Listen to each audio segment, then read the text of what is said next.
একদিন হজরত মরিয়ম আলাইহিসসালাম তার পুত্র হজরত ঈসা আলাইহিসসালামকে বললেন, বেটা, আজ আমার মন চাইছে আমি কিছু ফল খাই, তুমি কি আমার জন্য কিছু ফলে মেগিতে পারো? সেই সময় হজরত মরিয়ম আলাইহিসসালাম এবং হজরত ঈসা আলাইহিসসালাম একটি নির্জন মরুভূমিতে একটি ছোট্ট কুঁড়ে ঘরে থাকতেন।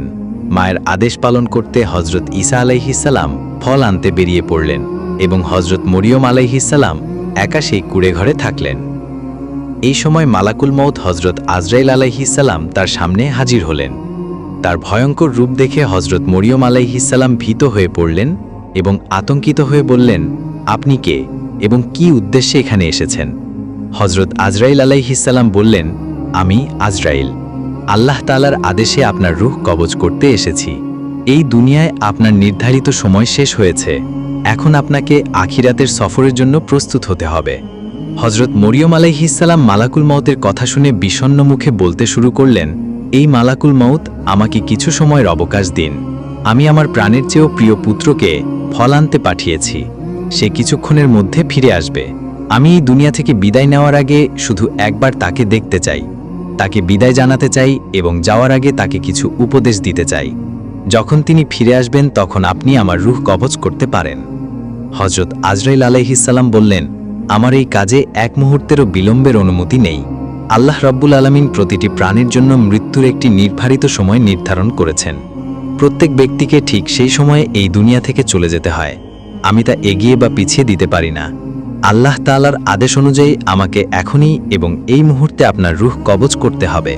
হজরত আজরাইল আলাইহিসসালামের কথা শুনে হজরত মরিয়ম আলাইহিসসালাম বলে উঠলেন, আমি মৃত্যুকে ভয় করি না এবং আল্লাহর আদেশ অমান্য করার মতো মানুষও নই, কিন্তু দুঃখ এই যে আমি শেষ মুহূর্তে আমার পুত্রের সঙ্গে একটি কথাও বলতে পারলাম না এবং তাকে একবার দেখতেও পারলাম না। তবে আল্লাহ তাআলা যা কিছু করেন তিনি উত্তমই করেন, তার বান্দাদের ভালোর জন্যই তিনি যা করেন তা উত্তম। এরপর হজরত মরিয়ম আলাইসাল্লাম হজরত আজরাইল আলাইসাল্লামকে তার রূহ কবজ করার অনুমতি দিলেন। মালাকুল মউত আল্লাহর আদেশে তার রূহ কবজ করলেন এবং তার জীবনের সফর সম্পূর্ণ হল। তার পবিত্র দেহ কুঁড়ে ঘরে শান্তিতে পড়ে থাকল। কিছুক্ষণ পর হজরত ঈসা আলাইসাল্লাম জঙ্গল থেকে ফল নিয়ে ফিরে এলেন। যখন তিনি তার মাকে নিশ্চুপ পড়ে থাকতে দেখলেন তখন তিনি ভাবলেন তিনি বিশ্রাম করছেন, তাই তিনি তাকে বিরক্ত করলেন না। কিন্তু অনেকক্ষণ কোনো নড়াচড়া না দেখে তিনি তার মাকে স্পর্শ করলেন। তখন দেখলেন তার পবিত্র রূহ দেহ ত্যাগ করে এই ফানি দুনিয়া থেকে চলে গেছে। মায়ের আকস্মিক মৃত্যু দেখে হজরত ঈসা আলাইসাল্লাম গভীর ব্যথা ও দুঃখে ডুবে গেলেন। তিনি মায়ের শোকে ফুঁপিয়ে কাঁদতে শুরু করলেন। তার বেদনাভরা কান্নায় পরিবেশ বিষণ্ণ হয়ে গেল। এমনকি পাখি ও জন্তুরাও এই দুঃখে অস্থির হয়ে উঠল। কিছুক্ষণ দুঃখে ডুবে থাকার পর তিনি ভাবলেন এখন তার মায়ের জানাজা ও দাফনের ব্যবস্থা করা উচিত। কিন্তু সমস্যা ছিল যে তিনি এমন এক জায়গায় ছিলেন যেখানে দূরদূরান্তে কোনো মানুষ ছিল না। তাই তিনি তার মায়ের দাফনের জন্য সাহায্যের খোঁজে বের হলেন।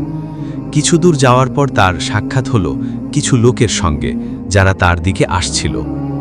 হজরত ঈসা আলাইসাল্লাম তাদেরকে তার মায়ের ইন্তেকালের খবর দিলেন এবং বললেন, আমার মা ইন্তেকাল করেছেন, আপনারা কি তাকে দাফন করতে আমাকে সাহায্য করতে পারেন? তারা উত্তর দিল, এই আল্লাহর নবী, আমরা আসলে মানুষ নই, বরং আল্লাহর পাঠানো ফেরেশতা। আমরা জান্নাত থেকে এসেছি যাতে আপনার মা হজরত মরিয়ম আলাইসাল্লামের জানাজা ও দাফনে অংশ নিতে পারি। আমরা তার কাফন, সুগন্ধি আতর এবং দাফনের সব প্রয়োজনীয় সামগ্রী সঙ্গে এনেছি। এরপর হজরত ঈসা আলাইহিসসালাম ফেরেশতাদের সাহায্যে তার মায়ের জানাজা ও দাফনের আনুষ্ঠানিকতা সম্পন্ন করলেন। মায়ের ইন্তেকালের পর হজরত ঈসা আলাইহিসসালাম বাইতুল মুকাদ্দাসে ফিরে এলেন। সেখানে কিছু সময় কাটানোর পর আল্লাহ রব্বুল আলামিনের পক্ষ থেকে হজরত ঈসা আলাইহিসসালামের উপর ওহী নাজিল হল। আল্লাহ তাআলা তাকে নতুন শরীয়ত ও ইনজিল মুকাদ্দাস দান করলেন এবং আদেশ দিলেন, হে ঈসা, এখন তুমি এই নতুন শরীয়ত ও কিতাব অনুযায়ী মানুষকে দ্বীনের দিকে ডাকতে থাকো।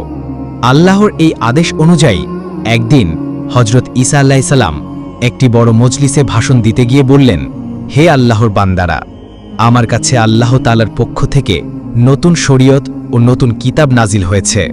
তাই এখন তোমরা পূর্বের নিয়মগুলো ত্যাগ করে এই নতুন কিতাবের আহকাম অনুযায়ী তোমাদের জীবন পরিচালনার অঙ্গীকার করো। হজরত ঈসা আলাইহিস সালামের এই কথা শুনে ইয়াহুদি ও বনি ইসরায়েলের লোকেরা প্রচণ্ড রেগে গেল। তারা ক্রোধে বলল, এতদিন আমরা তোমাকে একজন নেক ও সত্যবাদী মানুষ মনে করতাম, কিন্তু এখন তুমি আমাদের পূর্বপুরুষদের দিন ধ্বংস করার ষড়যন্ত্র করছ। তুমি নিজে একটি নতুন শরীয়ত তৈরি করেছ এবং এখন তা আমাদের উপর চাপিয়ে দেওয়ার চেষ্টা করছ। কিন্তু মনে রাখো, আমরা তোমার এই ষড়যন্ত্র কখনো সফল হতে দেব না। যদি তুমি তোমার এই আন্দোলন বন্ধ না করো, তবে আমরা বাধ্য হয়ে তোমাকে হত্যা করব। হজরত ঈসা আলাইহিস সালাম তাদের অভিযোগ ও হুমকির জবাবে বললেন, তোমরা আমাকে হত্যার হুমকি দিচ্ছ, এটা আমার কাছে কোনো মূল্য রাখে না। আমি আল্লাহর একজন নবী এবং নবী হিসেবে আমার দায়িত্ব হল মানুষকে সত্যের পথে ডাকা। এটা আল্লাহ তাআলার আদেশ যে আমি তোমাদেরকে সত্য দিনের দাওয়াত দেব। আমি তোমাদেরকে আন্তরিকভাবে এই দিন কবুল করার দাওয়াত দিচ্ছি। নইলে মনে রাখো, যদি তোমরা সত্য থেকে মুখ ফিরিয়ে নাও, তবে তোমাদের উপরও সেই আযাব নাজিল হবে যা এর আগে পাপী কওমদের উপর এসেছে। নবীর নতুন শরীয়তের কথা ছড়িয়ে পড়তেই বনি ইসরায়েলের মধ্যে বিভিন্ন ধরনের বিতর্ক ও আলোচনা শুরু হলো। কিছু লোক বিদ্রোহে উঠল, আবার কিছু লোক হজরত ঈসা আলাইহিস সালামের কাছে এসে কালেমা পড়ে ইসলাম কবুল করতে শুরু করল। এই সময় হজরত ঈসা আলাইহিস সালাম তার নবী হওয়ার প্রমাণ হিসেবে অনেক মুজিজা দেখালেন। তার মধ্যে কয়েকটি বিখ্যাত ছিল আল্লাহর আদেশে মৃত ব্যক্তিকে জীবিত করা, জন্মান্ধদের দৃষ্টি দেওয়া, কুষ্ঠরোগীদের আরোগ্য করা, মাটির পাখি তৈরি করে আল্লাহর আদেশে তা জীবিত করা। এই মুজিজাগুলো দেখে অসংখ্য মানুষ হিদায়েতের পথে আসলো। কিন্তু যারা দুর্ভাগা ও একগুঁয়ে ছিল, তারা এসব সত্ত্বেও নবীর বিরুদ্ধে বিদ্রোহে লিপ্ত থাকল।